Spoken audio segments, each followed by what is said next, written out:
What is going on, guys? It's your boy Gamers Goon here today to talk about the Go Home show for Smackdown Live. This Go Home show was better than Raw's, but this Go Home show also didn't feel like a Go Home show, kind of like Raw.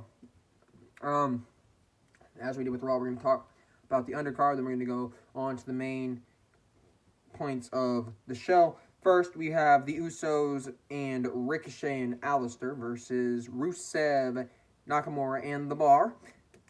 This match was just a placeholder to set up Alexa Bliss coming out. She made the announcement that this is going to be a Fatal 4-Way Tag Team match at WrestleMania. So, there's that. We'll talk about that more on the show on Sunday morning. But, as of right now, that is what the card is looking like for the SmackDown Live Tag Team Championship match. Not much came out of that outside of what I just mentioned. So, there's that. Next, we had an Iconics promo about how they were on Raw and how they've already beat the SmackDown Live Women's Championship. How they basically are going to put Beth Phoenix back to pasture. Basically, just running down every part of the competition in this SmackDown Live Women's match for the Tag Team Championships, which are actually just both brands, but either way, it's on SmackDown. Next we have The Miz, and he fights people I forgot that were there, and I'm a big fan of Eric Young. I liked Eric Young over in TNA.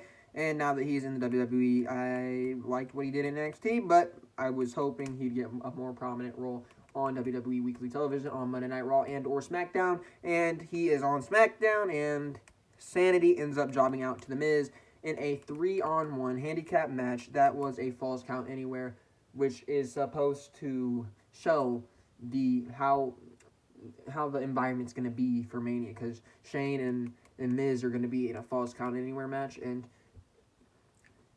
let's think about this. Mania and Falls Count Anywhere matches don't usually work well together if they actually do go backstage. People aren't going to like that. They want to see the action in front of them. They paid to sit there.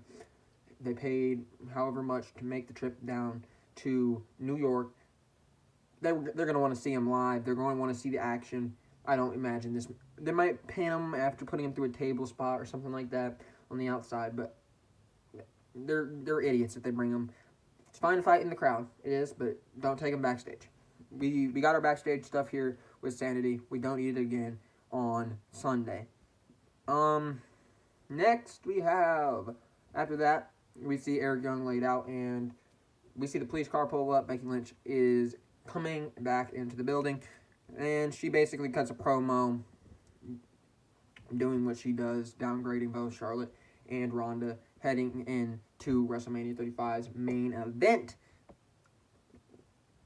It got the job done. Next we have the Hardy Boys, Heavy Machinery, R-Truth, Asuka, Naomi, Nikki Cross, Carmella, versus Andrade, the Good Brothers, EC3, Shelton Benjamin, Lana, Mandy Rose, Sonya Deville, and Zelina Vega. Yeah. We had what's that? 12, 14 people in one match. Please, do not do that again. Did not enjoy that. That was not needed heading into WrestleMania. That's not exactly what I want to see. But it ended with Asuka standing tall. So you lose the SmackDown Live Women's Championship to Charlotte last week. We're gonna give you something in return. We're gonna let you be the person standing up at the end of this overbooked segment.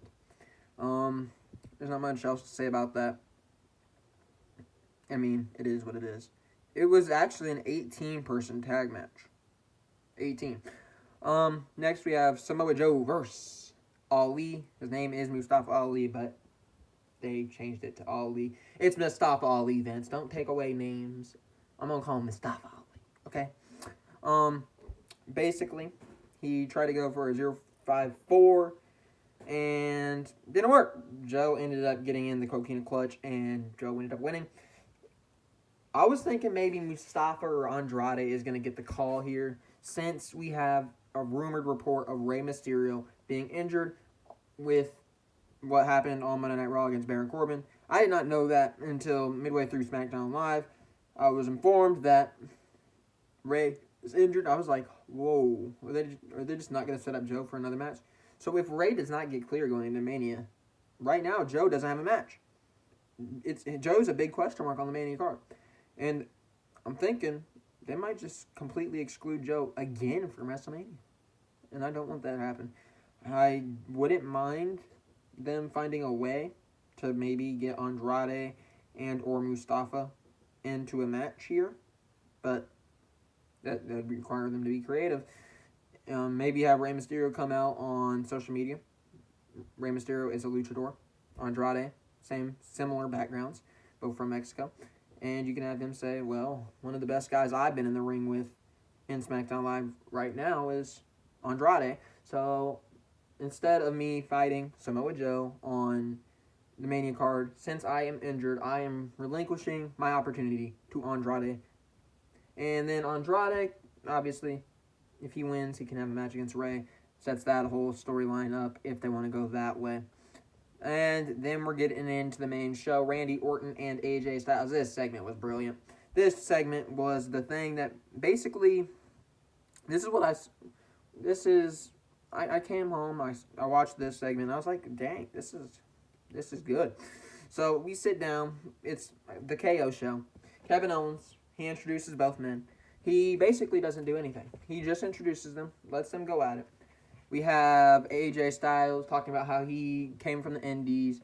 Randy Orton, while you were at bingo halls and gymnasiums, I was sitting here main eventing in front of tens of thousands of people at the main event of WrestleMania. AJ Styles basically said, hey, you might have been doing that, but weren't you violating drug rules and all that? Just throwing some real life energy and legit arguments into the storyline. I really like that. AJ Styles and Randy Orton is one of the matches I'm actually looking forward to at WrestleMania. The build has been pretty good. I like this segment. This segment was exactly what they needed to go into Mania. This is probably the best segment we've seen in this last week heading into Mania from both shows. This is probably the segment I'm going to look at and say this did the most for the WrestleMania build when it comes to all the segments this week. But really liked what they did on Randy Orton and AJ Styles to hype up their match. Really did appreciate that. Next we have Kofi Kingston and Daniel Bryan's contract signing. They put pen to paper. Yeah. So all throughout the show we have Kofi Kingston in the back with the New Day. They're excited. They're reading over. You got Kofi with Xavier with the eyeglass. You got Big E acting all like an inspector, reading over the contract, making sure everything's right, making sure Kofi's not about to go sign something stupid. And then we have Daniel reading over the contract with Rowan. It builds up to the end of the show where Kofi Kingston and Daniel Bryan are in the ring together. We have Daniel Bryan basically being in here, and he's saying what he's been saying the whole time. Hey, you are a B-plus player. The New Day, you guys are B-plus players. At the end of Mania, your dream isn't going to happen. You're going to realize at the end of the night on Sunday, Kofi Mania is over. It won't happen. Then we had Kofi. Kofi got real fired up in this. I really liked what Kofi did. Kofi gets up and he's like, you're everything you said against. I mean, you're the perfect example. I'm you 4 years ago. But he didn't say that, but it's really what he was saying. And he's saying the only reason Bryan's going on about all this is because he's scared that Kofi is actually going to have what happened to Bryan at 30 happen at 35 for Kofi. Kofi basically says he's fought his whole career just to get this one big break, and he finally is getting his opportunity at WrestleMania 35, and he said he's not going to waste it. But that is how SmackDown Live ended for you guys. I do want to make an announcement. Tomorrow, we will not be doing the NXT TakeOver predictions. We are going to probably do something similar to what I did Monday, but we are going to do the NXT TakeOver predictions. I'm going to film it tomorrow, but we are actually going to upload it on Friday morning, TakeOver morning, so it's fresh. You already know. I'm going to be live tweeting during that. GamersGoonYT on Twitter. The GamersGoonYT on Instagram. Make sure you guys follow those accounts. Make sure you guys turn on the notifications over there. Make sure you turn on the notifications over here. Click the like. Click the subscribe. Comment down below. And make sure you guys tune in for the last part of this Mania week. We have tomorrow, not sure on the video yet, NXT predictions. We have NXT review on Saturday. We have Mania predictions, Mania review on Monday, Raw review, SmackDown review, 7 more videos. Anyways, thank you guys for watching. See you guys next time. And this has been real.